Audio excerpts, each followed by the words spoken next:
Apa kabar Sobat Pinus Forum? Selamat datang kembali di podcast kita. Sobat Pinus Forum, kita kedatangan tamu yang sangat spesial hari ini. Tentunya Ketua KPU Kabupaten Bogor, yaitu Kang Adi Kurnia SHUT. Selamat datang Kang di podcast kita Pinus Forum.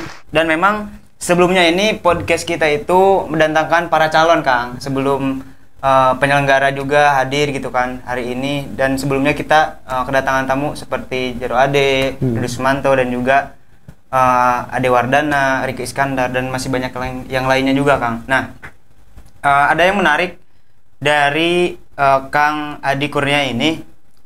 Beliau ini sarjana kehutanan teman-teman Sobat Pinus Forum.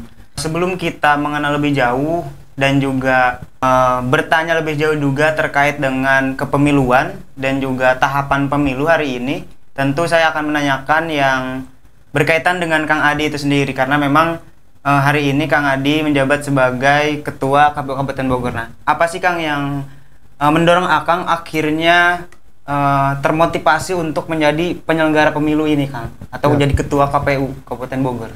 Oke Kang, ya, terima kasih sebelumnya atas undangannya.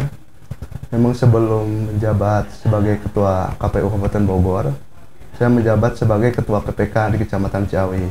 Nah, awal mula saya berkecimpung di dunia kepemiluan pada tahun 2017. Waktu itu perekrutan PPK di Kabupaten Bogor. Waktu itu memang pengalaman saya belum ada di kepemiluan. Saya ingin mencoba karena basic dulu di organisasi, karena ketertarikan nih di dunia kepemiluan. Akhirnya saya mencoba mendaftarkan diri menjadi anggota PPK dulu. Dan alhamdulillah waktu tahun 2017 terpilih menjadi anggota PPK. Langsung jadi ketua PPK-nya, Belum. Belum. Itu saya masih menjabat sebagai divisi teknis. Divisi teknis di Kecamatan Ciawi. Oke. Pada saat proses pemilihan kepala daerah, pemilihan gubernur dan wakil gubernur, dan bupati dan wakil bupati pada tahun 2018, saya masih menjabat menjadi divisi teknis. Pada perjalanan ke pemilu 2019, saya menjabat diamanahkan menjadi ketua PPK Kecamatan Ciawi. Nah, dulu itu saya hanya berangan-angan dulu, karena melihat sosok ada mentor-mentor saya di KPU duluan, ada Bu Umi, gitu, Pak Erik, dan Pak Eko Romli yang sebelumnya gitu. Saya coba berangan-angan gimana sih rasanya gitu menjadi anggota atau ketua KPU gitu. Alhamdulillah pada proses seleksi saya mendaftarkan diri menjadi anggota KPU Kabupaten Bogor. Alhamdulillah terpilih dari yang awalnya pendaftar itu kurang lebih 60 orang gitu, yang diseleksi. Lumayan ketat juga berarti ya seleksinya ya. Kita jadi dari 60 akhirnya diambil 5. Diskualifikasi tuh yang 60 itu Pak. Artinya prosesnya panjang panjang berarti ya. Dari mulai administrasi, terus CAT, psikologi, terus wawancara, kesehatan, dan terakhir wawancara oleh KPU provinsi gitu. Pada tanggal 30 Desember saya baru dilantik dengan mepetnya tahapan pilkada di pemilu di 2024. Artinya saya punya waktu itu 1,5 bulan lah untuk pelaksanaan pemilu di 2024 gitu. Dan kita sama ketahui bahwa Kabupaten Bogor ini memiliki DPT yang luar biasa banyaknya gitu. Ya. Artinya DPT di Kabupaten Bogor ini terbesar se-Indonesia. Bisa disetarakan dengan provinsi lain gitu. Bisa dibanding nanti dicek oleh Akang Provinsi Bali, Provinsi Sumatera Barat. Kita jauh lebih besar gitu. Betul. Kalau di ranking itu kita di posisi ke-11 di bawah Provinsi Banten untuk tingkat jumlah DPT. Jumlah DPT yang ada. Ya, gitu. Jadi memang perjalanan itu yang menjadi motivasi saya juga nih. Wah, tantangan ini sangat besar nih. Amanah ini sangat besar.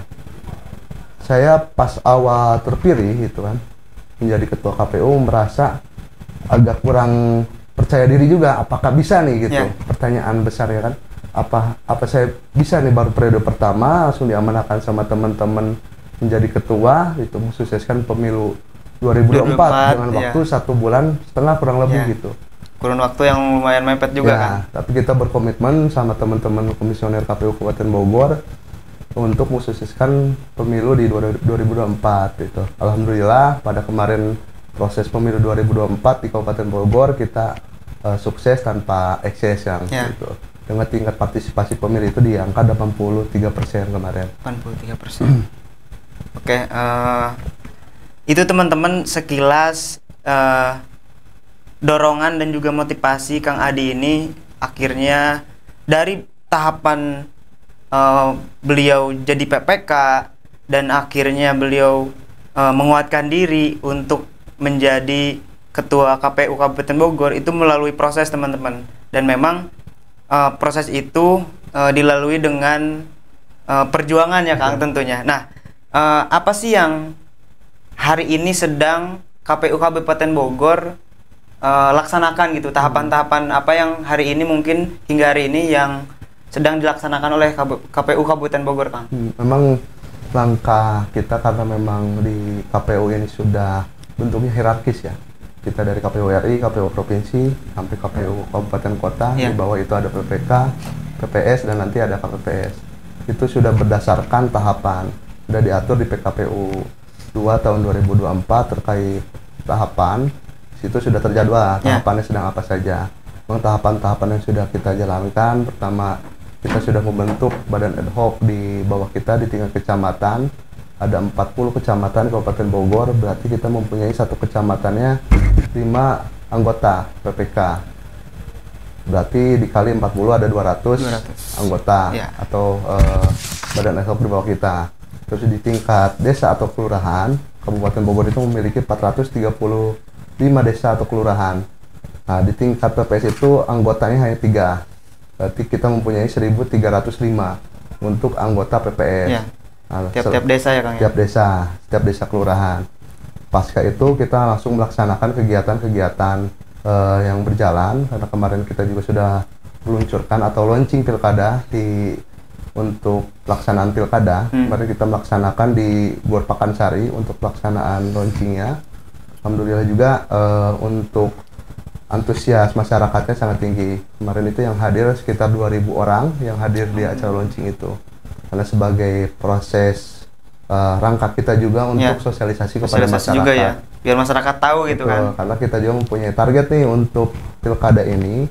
Kita mempunyai target partisipasi pemilih ini ada peningkatan di angka 85 sampai 90% itu. Syukur-syukur bisa melebihi target itu. Apalagi yang banyak yang ini ya, apa sih namanya, pemilih yang hari ini, pemuda hari ini mungkin kebanyakan itu pemilihnya rata-rata di angka, saya melihat di angka 64% pemilih pemuda, Kang. Nah, jadi memang hari ini mungkin KPU juga sedang gencar melakukan sosialisasi, dan juga mungkin apa yang kemudian hari ini tim KPU Kabupaten Bogor sedang gencar, dan juga apa sih yang menjadi target partisipan KPU ini, Kang, gitu kan?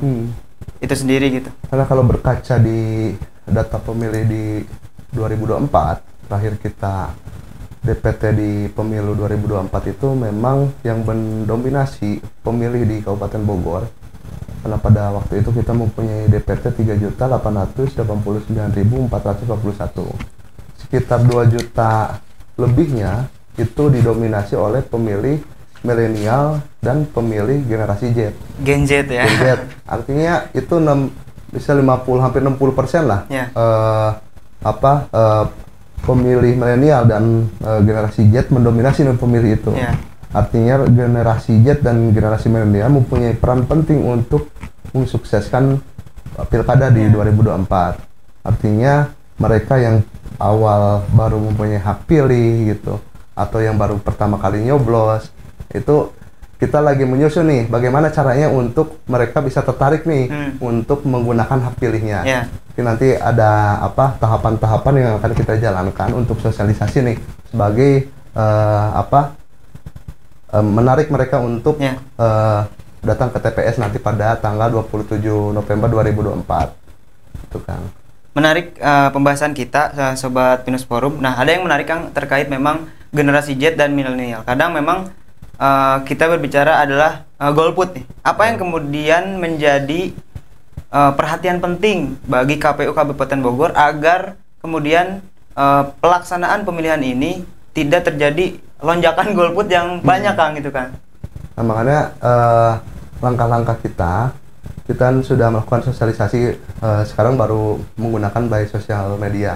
Terus sosialisasi mungkin baru beberapa titik yang sudah kita jalankan. Memang kita gencarkan, kita dibagi segmen nih untuk sosialisasi. Ada generasi milenial, terus generasi pemilih pemula, generasi pemilih perempuan, terus ada lagi pemilih disabilitas. Itu kan yang punya peran-peran penting untuk mensukseskan pilkada di 2024 untuk meningkatkan partisipasi pemilih. Artinya untuk mensukseskan pilkada atau pemilu itu bukan hanya perannya kita sebagai penyelenggara pemilu. Peran pentingnya juga itu ada di teman-teman pemilih nih. Artinya suksesnya kita itu bukan hanya diukur dari kita sukses pelaksanaan saja, tapi diukur juga dengan tingkat partisipasinya nih. Ketika partisipasi pemilihnya tinggi, terus tidak ada yang kesalahan mencoblos, berarti kita sukses nih sebagai penyelenggara pemilu mensosialisasikan tahapan-tahapan pemilu kepada masyarakat. Tuh, Kang. Karena memang melihat pemilihan ini hari ini memang yang ditakutkan adalah kaum milenial dan Gen Z ini berpikir bahwa tidak penting gitu kan pemilih ini. Bahwasanya teman-teman penting karena memang memilih ini adalah menentukan arah dan masa depan Kabupaten Bogor tentunya ke depan 5 tahun depan ya, Kang, ya. 5 tahun ke depan. Nah, menarik tadi apa yang dibicarakan Kang Adi. Nah, saya akan tarik pertanyaan ini ke ranah DPT Difabel, Kang. Nah, apa yang menjadi titik perhatian khusus KPU Kabupaten Bogor terkait memang pemilih yang disabilitas ini, Kang, gitu, Kang? Karena memang hak pemilih ini kan hak konstitusi masyarakat. Hak semua orang yang sudah mempunyai hak pilihnya untuk menyalurkan hak pilihnya. Kita tidak bisa membedakan untuk pemilih generasi Z, generasi milenial maupun generasi teman-teman kita di difabel.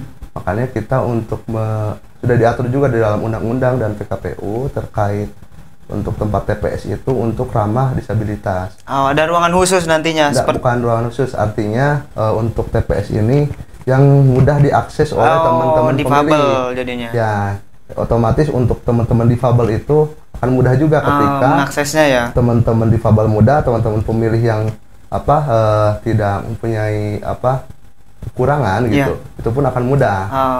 Dan kita usahakan untuk lokasi TPS itu yang memang tempatnya strategis yang mudah dijangkau oleh masyarakat sehingga meningkatkan partisipasi pemilih.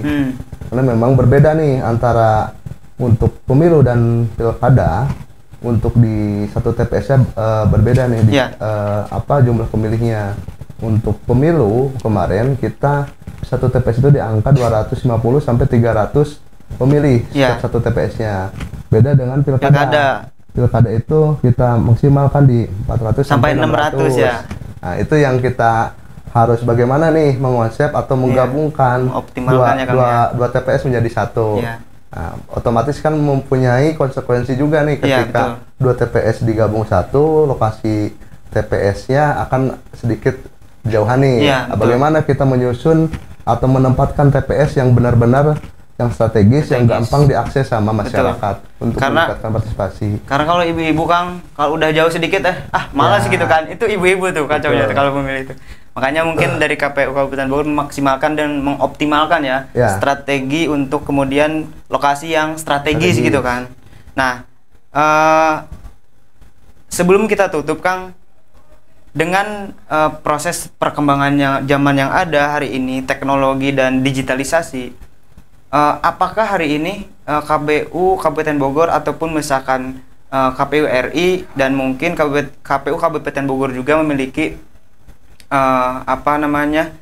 penglihatan dan perhatian penting gitu tentang masih hari ini menggunakan kertas, Kang, pemilihannya gitu. Nah, apakah ada inovasi selanjutnya sehingga memang teknologi dan digitalisasi ini dimaksimalkan, dioptimalkan dengan baik, sehingga memang penggunaan kertas hari ini secara penggunaan kertas bisa diminimalisir, Kang. Ya. Seperti itu, Kang. Karena memang putusan atau undang-undang terakhir dan PKPU terakhir yang diterbitkan KPU, kita masih menggunakan surat suara berbasis kertas. Nih. Belum ada ke arah untuk melalui e-voting gitu. Mungkin nanti ke depannya KPU RI mempunyai format lain nih, bagaimana untuk proses demokrasi kita bisa menggunakan e-voting. Contoh kayak sekarang kita pencoklitan itu ada namanya aplikasi e-coklit. Jadi mulai kita berbasis teknologi. Jadi teman-teman kita di Pantarlih setelah mencoklit pemilih itu wajib mengupload ke aplikasi e-coklit. Ya, sesuai atau tidak tersaring. Jadi nanti teman-teman pemilih itu bisa mengakses, bisa mengecek langsung dia terdaftar di TPS berapa. Gitu. Begitu juga dan proses rekapitulasi. Proses rekapitulasi kemarin kita menggunakan Sirekap gitu. Nah, itu sudah mulai mengikuti perkembangan zaman. Mudah-mudahan nanti untuk pemilu ke depannya atau pilkada ke depannya KPU RI mempunyai format lain atau untuk menggunakan e-voting atau bagaimana. Inovasi baru ya. Karena memang itu kebijakannya ada di KPU RI. KPU RI ya. Oke.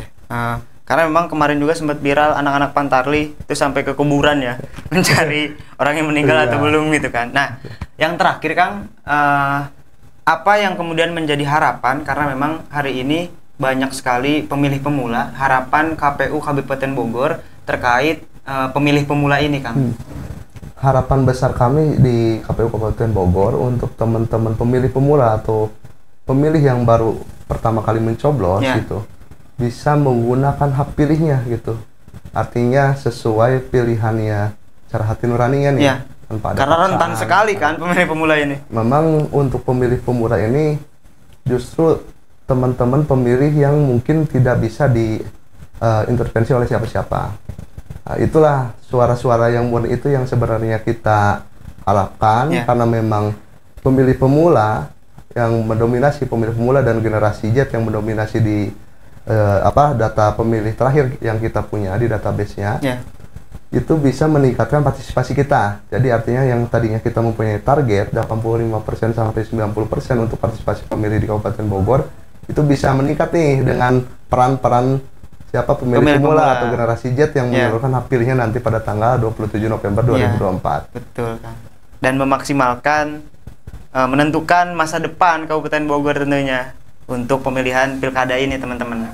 Nah, itu saja teman-teman podcast kita Sobat Pinus Forum dengan Kang Adi Kurnia SHUT. Terima kasih, Kang, sudah mampir ke podcast kita. Semoga sehat selalu dan mungkin kita harapkan semoga KPU Kabupaten Bogor selalu dalam lindungan Allah Subhanahu wa taala dan juga kelancaran dan kemudahan dalam prosesi pelaksanaan pemilihan pilkada pada tahun 2024 ini. Terima kasih, Kang. Siap. Sobat Pinus Forum, kita tutup. Assalamualaikum warahmatullahi wabarakatuh. Waalaikumsalam warahmatullahi wabarakatuh. Kang, hatur nuhun, Kang.